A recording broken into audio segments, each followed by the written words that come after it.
ज्ञानेंद्र जी से बात करने की कोशिश करेंगे। दरअसल जो ह्यूमन ट्रैफिकिंग का जो ये चिट्ठा काला चल रहा है, इस पर ये बहुत समय से एक्टिविस्ट हैं और बहुत सारे केसेस को ऐसे देखते रहते हैं।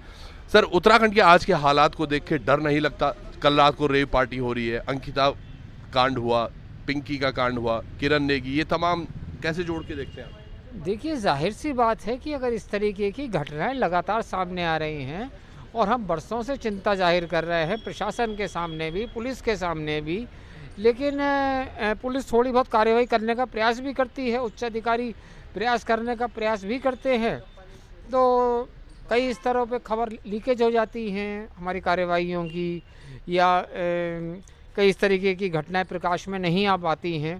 भाई, हमारे यहाँ की बच्चियाँ लगातार मिसिंग हो रही हैं।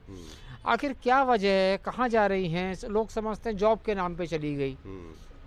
इतने सारे स्पा और मसाज पार्लर यहाँ चल रहे हैं, प्रशासन आज तक, सरकार आज तक एक पॉलिसी नहीं बना पाई है। हम लोग पिछले 8 महीने से लगातार प्रयास कर रहे हैं कि भाई ये स्पा सेंटर मानव तस्करी का एक बहुत बड़ा गढ़ हो सकते हैं। हमारी पहाड़ की बच्चियां, ऊपर से सुदूरवर्ती क्षेत्रों की बच्चियां हमारी यहाँ पर काम करने आ रही हैं। ज्ञानेंद्र जी, जो बच्चियों को प्रलोभन दिया जाता है, आप पढ़ रहे हैं इसको, क्या क्या प्रलोभन ऐसे होते हैं कि बच्चियां आराम से सोचती हैं कि ये ठीक है? और भाई देखिए, आज की तारीख में उपभोक्तावाद बहुत चरम पे है। तो नौकरी का लालच है, आकर्षक वेतन का लालच है, उस बेचारी ये शिकार बनाई जाती हैं। और ये तो मानव तस्करी की परिभाषा में शामिल है, मानव तस्करी के कानून में शामिल है कि प्रलोभन से ये सब काम होते हैं। तो उसके बाद क्या वजह हैं आखिर कि सरकार एक पॉलिसी तक नहीं बना पा रही है, और उसका नतीजा ये निकल रहा है कि जो यहाँ के बहुत सारे स्पा और मसाज पार्लर वाले हैं वो कहते हैं साहब हम तो बिल्कुल सही हैं, क्योंकि पॉलिसी नहीं है सरकार के पास, तो वो हाई कोर्ट पहुँच जाते हैं। और जो सोशल मीडिया है सर, चाहे आज फेसबुक हो, इंस्टाग्राम हो, हमारी मासूम बच्चियां उसकी गिरफ्त में आकर कैसे पहुंच रही हैं मानव तस्करों तक? देखिए, सोशल मीडिया को हम लेकर लगातार बहुत ज़्यादा चिंतित हैं पिछले कई वर्षों से लेकर, और कई इस तरीके के प्रकरण सामने आए हैं जहां पर फर्जी आईडियां बनाई गई हैं लोगों के द्वारा, और लड़कियों के सामने अपनी छदम पृष्ठभूमि और छदम परिचय देके मतलब हमारे यहाँ की बच्चियों को उन लोगों ने गुमराह किया है, और उसके बाद वो लड़कियां लापता हुई हैं। फिर जिन परिस्थितियों में वो लड़कियां बरामद भी हुई हैं, वो मैं मतलब मुझे शर्मनाक लगता है कि मैं एक एक्टिविस्ट होने के बावजूद, भाई एक पिता भी हूँ और एक एक्टिविस्ट भी हूँ। कितने वर्षों से आप कर रहे हैं सर? मैं 12 वर्षों से कर रहा हूँ। 12 वर्षों से, और ये यही तलाश कर रहे हैं और यही कोशिश कर रहे हैं कि उत्तराखंड की बिटिया या कोई भी बिटिया, भारतवर्ष की हो या कहीं की भी हो, एक बिटिया गायब न हो घर से। 12 वर्षों का तजुर्बा जो मैं आपको कुछ एपिसोड्स में दिखा भी पाया हूँ।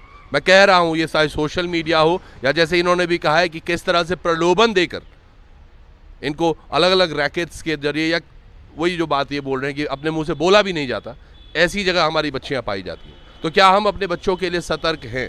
सर, आप पेरेंट्स के लिए कुछ राय देना चाहेंगे?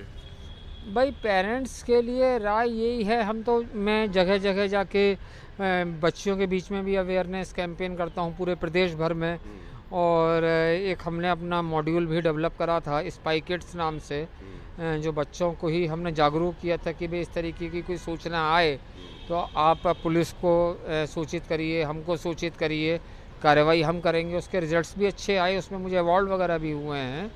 तो लेकिन सवाल वो है कि माता पिता को बहुत सारी चीज़ों की जानकारी नहीं है, क्योंकि मैं आपको एक चीज़ बताऊं, ये जिस तरीके की मानव तस्करी है, इसमें बच्ची को समाज से आइसोलेट कर देते हैं, और बच्ची जो है अपनी खास फ्रेंड्स को भी, खास सहेलियों को भी, परिवारजनों को भी ये बता ही नहीं पाती है कि वो किसके संपर्क में है। और या बताती भी तो कहानियां बनाती है, बताती ही नहीं है किसके संपर्क में है, और जब गायब हो जाती है तो ढूंढना बहुत मुश्किल हो जाता है कि भी किसके संपर्क में थी, कहाँ गई, कहाँ नहीं गई, क्योंकि वो बहुत एक्सपर्ट है। बहुत एक्सपर्ट। तो इसमें मुझे लगता है जागरूकता ही एक ऐसी चीज़ है जिससे बचा जा सकता है। हाँ, बहुत ज़्यादा है, और कार्रवाई कम से कम लगातार एक्शन होता रहे, सजाएं इन लोगों को बढ़ें। और अच्छा सर, जैसे ये रिसोर्ट वाला मामला था, अब ऐसे रिसोर्ट अगर चलते रहेंगे तो ये तो सीज़ क्यों नहीं किया जाता? इन चीज़ों को आपने भी कभी प्रमुखता से रखा होगा, हम भी रखेंगे। भाई, हम भी लगातार कह रहे हैं कि आपको अगर ज़रा सा भी संदेह है तो सीज़ करिए ऐसी मतलब स्थितियों को, ऐसी जगहों को सीज़ करिए ताकि खुल ना सके ये लोग। चलिएगा, बहुत बहुत धन्यवाद आपका भी। आपके साथ समय लेंगे हम, अभी ज़्यादा समय नहीं है क्योंकि अभी एक प्रेस कॉन्फ्रेंस भी करने वाले हैं, लेकिन आपसे हम मुलाकात ज़रूर कराएंगे और इनके टच में भी, क्योंकि हमारा भी मकसद वही है कि हमारी बेटियां सुरक्षित रहें। और कैसे रह सकती हैं, क्या कुछ हमें करना पड़ेगा, देखिएगा इनकी हालत 12 वर्षों से, और अभी भी बेड रेस्ट है। आज डॉक्टर से दवाइयाँ लेकर आए। कई लोग हैं जो बहुत अद्भुत कर रहे हैं। सलाम है सर आपकी तत्परता को। जुड़े रहिएगा, बहुत बहुत धन्यवाद, नमस्कार।